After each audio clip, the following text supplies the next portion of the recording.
Assalamualaikum warahmatullahi wabarakatuh. Alhamdulillahilladzi wassalatu wassalamu ala rasulillah wa ala alihi washabihi wa mawalah. Amma ba'd. Sobat pemirsa Islamicpreneur TV yang dirahmati Allah, semoga kita termasuk orang-orang yang dilimpahkan karunia dan rezeki yang halal dari Allah Subhanahu wa taala. Saat ini sekarang saya berada di perkebunan rami. Jadi sobat pemirsa bisa lihat ini tanaman rami sangat luas di belakang sana. Ada sekitar 18 hektar dan terpisah tempatnya.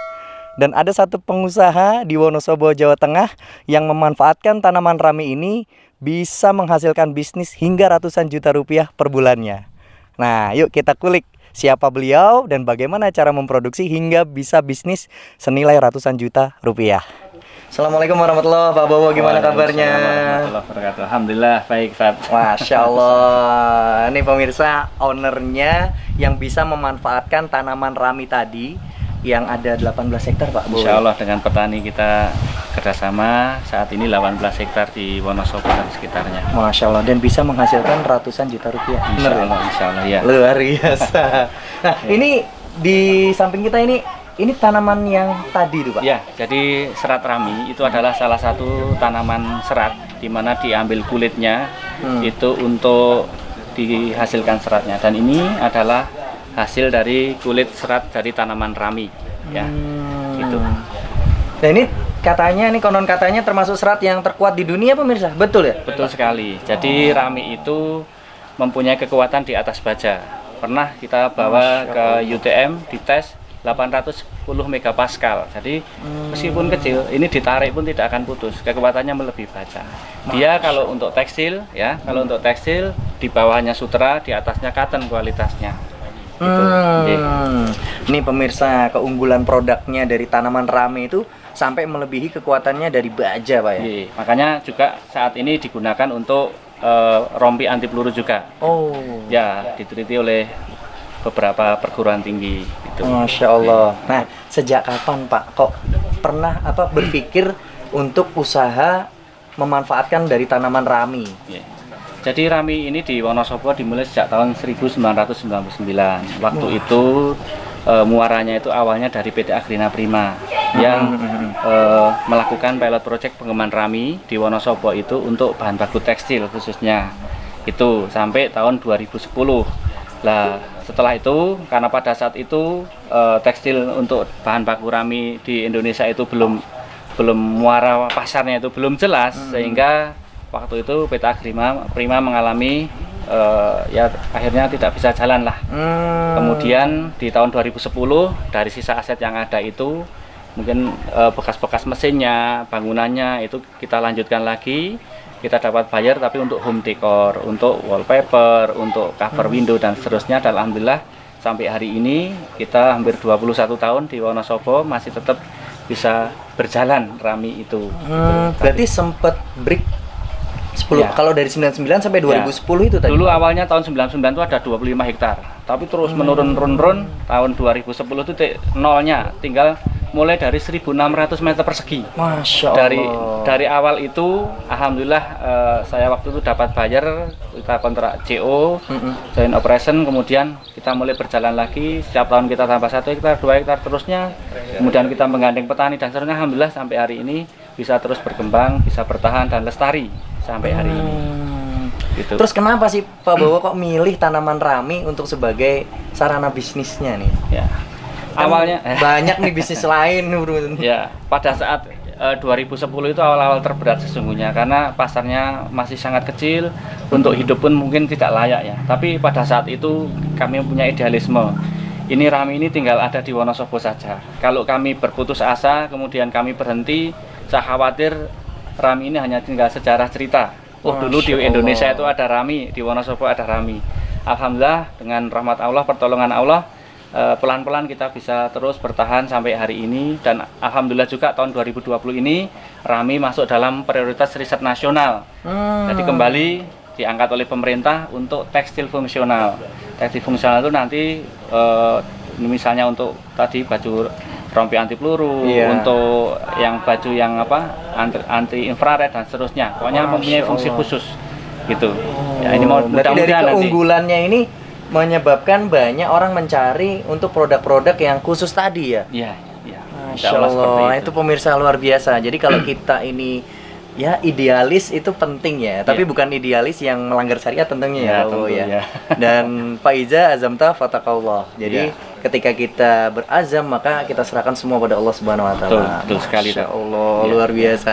Nah, Pak Bowo, ini kan kita udah melihat ini yang akan di packing atau Ini ya nanti setelah ini di packing, tapi nanti di perusahaan berikutnya masih ada proses berikutnya untuk ini masih berupa bahan bakunya. bahan baku ya? Berarti ini tahapan terakhir untuk Untuk diproses di diproses sini. di sini. Kalau nanti mau untuk ke tekstil, ini ada proses degaming penghilangan getahnya sehingga nanti jadi kapas rami. Kalau nanti ke home decor, ini masih ada proses penyuiran, dibuat benang dan seterusnya. Gitu ya, masih tergantung masih nanti. banyak nih pemirsa Ya. nih. Jadi tahapan-tahapan sampai nanti jadi produk ya atau Ya. anti peluru tadi dan Ya, sebagainya. macam-macam itu. Nah, ini pemirsa juga penasaran. Saya juga penasaran nih pemirsa, bagaimana sih pengelolaan dari tanaman rami lalu hingga sampai seperti ini gitu. Ya. Ya, kita ke tempat produksinya boleh? Siap, Pak monggo, Bowo? silakan, Masya Pak. Allah. Silakan. Ini tanaman rami yang sudah dipanen dari lahan kita bawa ke sini, Tat. Masya Kemudian dari sini nanti akan dimasukkan ke dalam sebuah mesin yang kita sebut mesin dekortikator. Oh. Ya, prosesnya dekortikasi. Fungsinya adalah untuk memecah batang ini sehingga diperoleh kulit yang berada di luar. Jadi batangnya ini nanti yang akan kita pecah sehingga terlepas diperolehlah kulit luarnya yang tadi warnanya putih tadi. Oh. Gitu, Tat. Ini usia berapa sampai bisa dipanen, Pak? Kita rata-rata panen di usia 60 hari sampai 75 hari tergantung cuaca. Kalau banyak keringnya, banyak panasnya, panennya lebih pendek. Kalau banyak hujannya, panennya lebih panjang. Itu. Oh, Masya Allah. Ya. Berarti ini tanamannya pemirsa. Tanamannya itu seperti ini ya. Nah, ini sudah di Ya, rontok di daunnya. apa namanya dirontokin daunnya, dibersihkan ya. Berarti Daunnya kita untuk hanya pakan butuh ternak. batang aja, Pak ya? Iya, batang aja. Batangnya. Daunnya untuk pakan domba, ya. Oh, Masya Allah. Jadi daunnya juga bisa bermanfaat pemirsa untuk apa namanya makanan domba ya, Ya. makanan kambing dan sebagainya yang Iya, betul. bisa dimanfaatkan. Karena kandungan proteinnya menurut literatur sampai 23% dari Oh, daun rami ini. Masya Nah, Allah. ini proteinnya cukup tinggi. Maka kita integrated juga daunnya kita bawa ke kandang untuk pakan domba. Sedangkan seratnya kita ambil untuk proses home decor ataupun ke tekstil. Gitu. Masya Gitu, Tat. Allah. Ya. Pemirsa, ini tanamannya dan sederhana sekali ya. Ini ditanam hanya sampai 75 hari tadi ya. Sampai... Dia nanam sekali bisa untuk 5 tahun, 8 tahun tergantung Oh. kesuburan tanah. Jadi dari pertama nanam 4 bulan kita pangkas, nanti setiap 2 bulan sekali panen terus. Jadi Sampai sirkulasinya 2 bulanan ya, Pak? Iya, insya Allah. Masya Dengan Allah. cuaca yang Normal, bagus, ya. normal itu tiap 2 bulan sekali kita bisa panen. Oke pemirsa, ini luar biasa sekali tanamannya seperti ini aja. Dan yang dibutuhin hanya batangnya aja. Yuk kita ke tempat produksinya ya, atau mesinnya pemirsa. Oh ini jadi mesinnya Pak ya? Iya. Ini untuk Proses dekortikasi. Namanya mesin dekortikator. Fungsinya untuk melepas batang tadi, memisah batang dengan kulitnya. jadi yang dibutuhkan kulitnya. Iya, Atau kulitnya. Batangnya nanti jadi limbah seperti itu yang kita jadikan untuk pupuk kembali ke tanaman lagi. Gitu. teknisnya gimana Pak? Teknisnya begini. Jadi batang kita ambil ya. Kemudian nanti posisi ada airan alir. Airnya mengalir ya. Kemudian ini kita masukkan.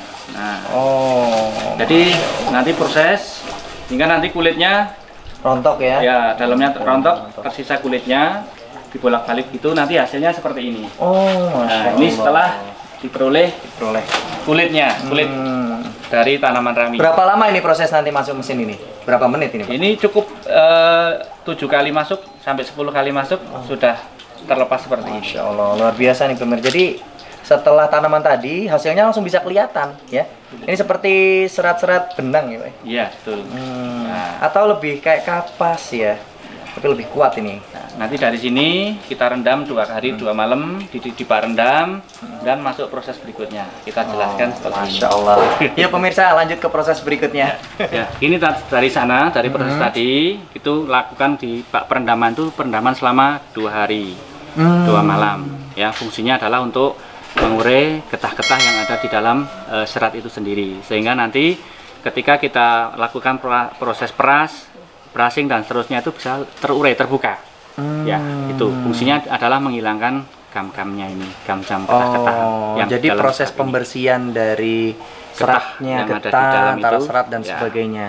Ini kapasitas berapa banyak ini Pak? Ini sekitar 100-an kilo ini. Oh, jadi satu wadah ini pemirsa itu ada 100 kilo kapasitasnya. Ya, nah setelah itu nanti 2 hari kita angkat.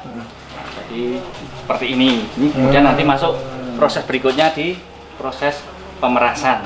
Oh iya, di proses pemerasan. Masya Allah. Pak, ini kan ada airnya ya? Ini airnya air biasa atau ada air khusus? Air biasa, air biasa tanpa kimiawi. Tanpa air sungai kimia, aja kita air masukkan sungai. ke sini ya.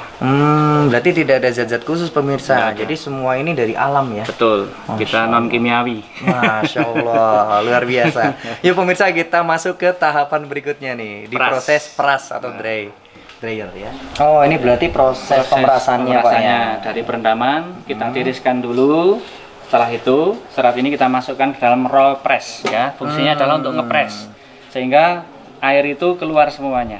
Masya Allah. Selama beberapa kali sampai apuh, kalau orang Jawa bilang itu sampai ya airnya sudah keset, baru kemudian kita masukkan proses berikutnya ya, namanya masih proses brushing. Kalau ini ya ini fungsinya untuk mengeluarkan airnya. Ya, kemudian nanti satu proses terakhir yaitu brushing, itu untuk membuka serat dan menghilangkan chip-chip sisa kayunya, sisa kayu dari ini kan kadang masih ada sisa-sisa kulit nempel. Nah, ini biar lepas dan terurai. Nanti lebih terurai lagi ya? Ya, lebih terbuka lagi. Ini kan masih gerembel ya. Nah, nanti setelah ini ada proses berikutnya. Jadi ini hasil dari proses peras itu seperti ini. Karena belum terurai, ini akan memasuki proses terakhir yaitu proses brushing. Fungsinya nanti untuk membuka serat ini dan juga untuk membuang sisa-sisa kulit yang masih nempel, ini kan masih ada. Nah, nanti kita lihat di proses brushing. Masya Allah. Ya. Ini tahapan terakhir pemirsa, proses brushingnya sampai nanti kita ke tempat awal lagi Pak ya, itu proses dijemur ya. Iya. Masya Allah. Yuk. Nah, ini tadi dari proses peras, kemudian kita masukkan ke mesin brushing. Nah, gitu. Ini fungsinya nanti untuk membuka-buka serat itu sehingga diperoleh hasil seperti ini. Kita lihat ini lebih terurai. Kita bisa bandingkan ya. Ini gerembel, ini sudah terbuka. Masya Allah. Kan? Nih, sudah bersih, chip-chipnya sudah hilang, kulit kayunya ya terurai sehingga lebih mudah dikeringkan, dijemur. Gitu. Ini fase terakhir, setelah ini tinggal melakukan penjemuran aja ya. Ya, gitu. Berarti dari rangkaian tadi pemirsa itu mesin-mesinnya rakit sendiri atau gimana Pak? Ya, dulu sudah pesan sudah. Ada, tapi kalau kita mau rakit sendiri bisa insya Allah. Ya. Berarti mesin-mesin seperti ini di pasaran pun ada ya? Atau tidak ada, nanti harus sesuai dengan request. Karena tidak banyak yang melakukan ini. Iya pemirsa, jadi luar biasa nih Pak Bowo. Juga requestnya itu juga berdasarkan hasil riset dong Pak ya? Iya, tentunya ini gimana bentuknya sesuai dengan karakter serat itu sendiri ya. Kalau boleh tahu di awal itu modalnya berapa Pak? Wah, kalau awal dari 2010 itu kita modalnya dikit banget, tapi 3,5 jutaan. Tapi kalau mesin-mesin dan lain-lain dulu PT Agrina itu 1,5 M. Tapi kan kemudian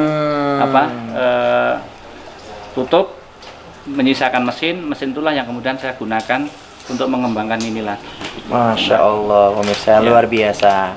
Setelah ini kita bicara bagaimana dari proses tanaman rami hingga sampai bahan baku, terus bisa menghasilkan ratusan juta rupiah.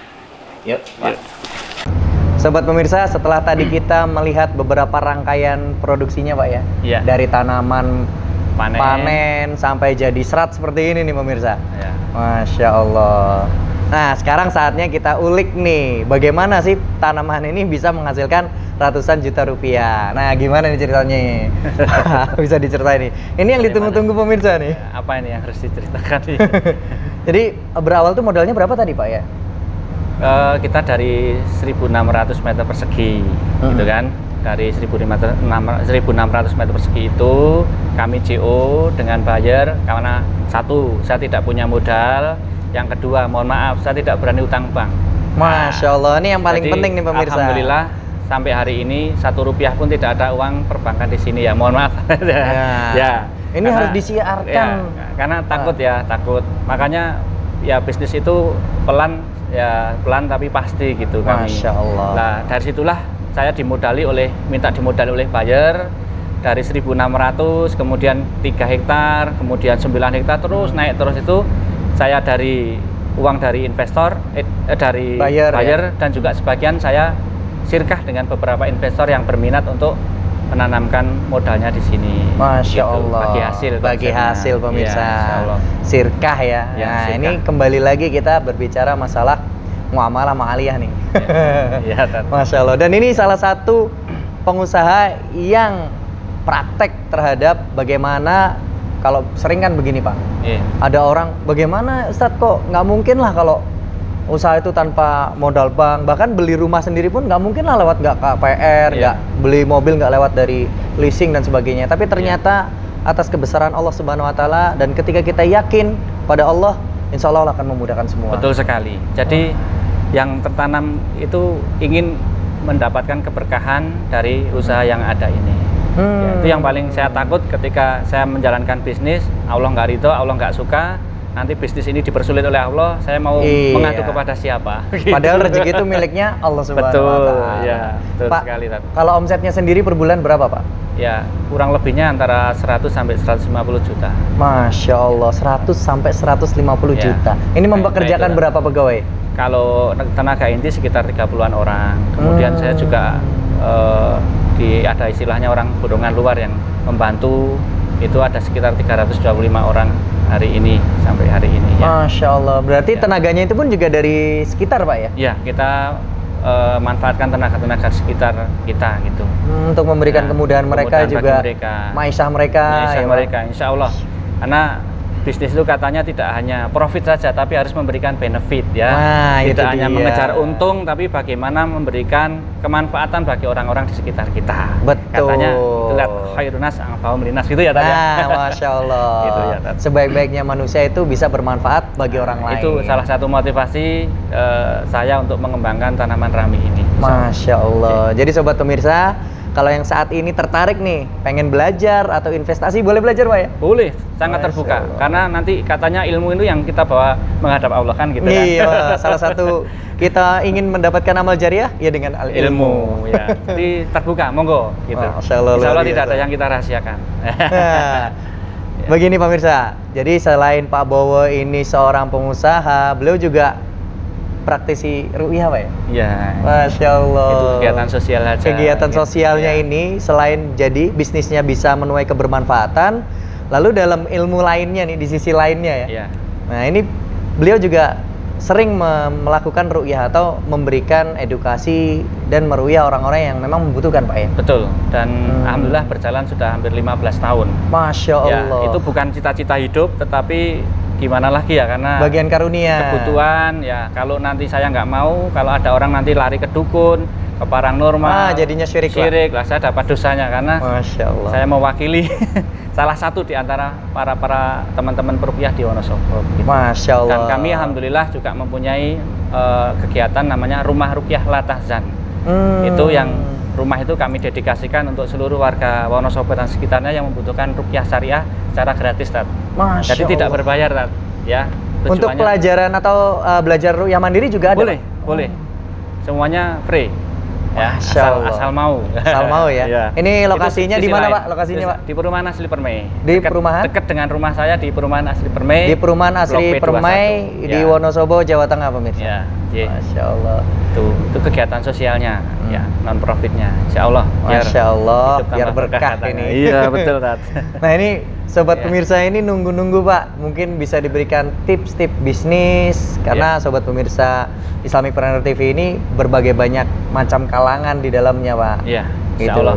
Silakan. Ya, yang pertama kalau menurut saya sebagai seorang Muslim, bisnis itu harus kita orientasikan kepada ibadah pada Allah SWT, sehingga dalam menjalani bisnis itu kita harus mengejar keberkahan dari bisnis itu. Yang kedua, kita tidak bisa berlepas diri dari pertolongan Allah SWT. Berikutnya, dalam bisnis kita tidak hanya mengejar profit, tapi bagaimana kita juga bisa memberikan benefit, manfaat bagi orang-orang yang terlibat di dalam bisnis kita itu. Kemudian ada dua hal yang selama ini saya lakukan, bahwa dalam bisnis itu ada dua hal. Yang satu, itu kita butuh keberanian untuk memulai, keberanian untuk berspekulasi dengan perhitungan tentunya. Dan yang kedua adalah daya tahan.